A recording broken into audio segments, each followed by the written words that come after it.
Les délais de production, c'est effectivement un sujet qui préoccupe l'ensemble des responsables d'usine et des dirigeants d'entreprise parce que c'est ce qui impacte, on va dire, la qualité client.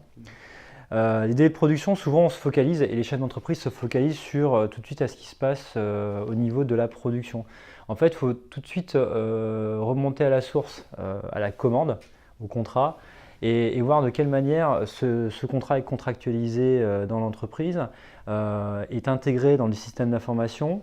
Et après, on déroule toute la chaîne, on va dire, de passation d'ordre de fabrication jusqu'à à la production et à la livraison des produits chez le client.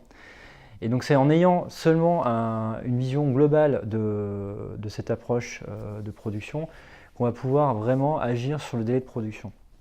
Donc typiquement, moi ma préconisation pour les chefs d'entreprise, c'est commencer à regarder comment ça se passe chez les commerciaux, comment ils passent les commandes, à partir de quel délai ils annoncent aux clients aussi.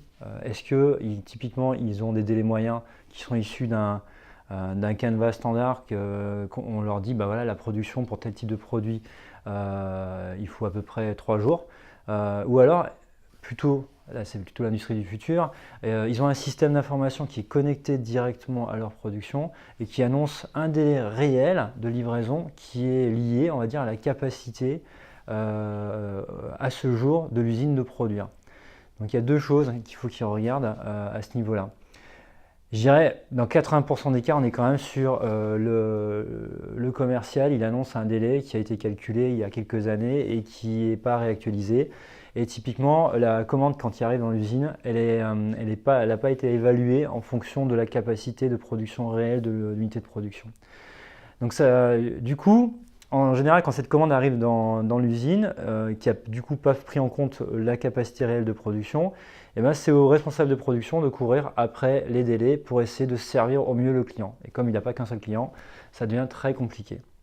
Donc aujourd'hui, avec les moyens modernes et l'amélioration des systèmes d'information, des logiciels, on a des outils qui permettent de se connecter directement au système d'information pour avoir une vision et du carnet de commandes et de la capacité de l'unité de production à produire.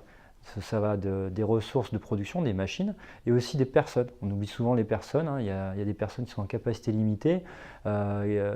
Et du coup, le fait de pouvoir avoir cette vision globale de qu'est-ce que j'ai comme moyen de produire va me permettre d'organiser et de planifier mieux mes ordres de fabrication en fonction de mes contraintes réelles. Et en faisant ça, typiquement avec des outils comme Preactor, qui est un outil de Siemens, on arrive à construire des plannings qui sont réels et qui peuvent être réalisables. Et du coup, pouvoir mieux lisser et mieux produire en fonction des délais de livraison client sur lesquels on s'est engagé.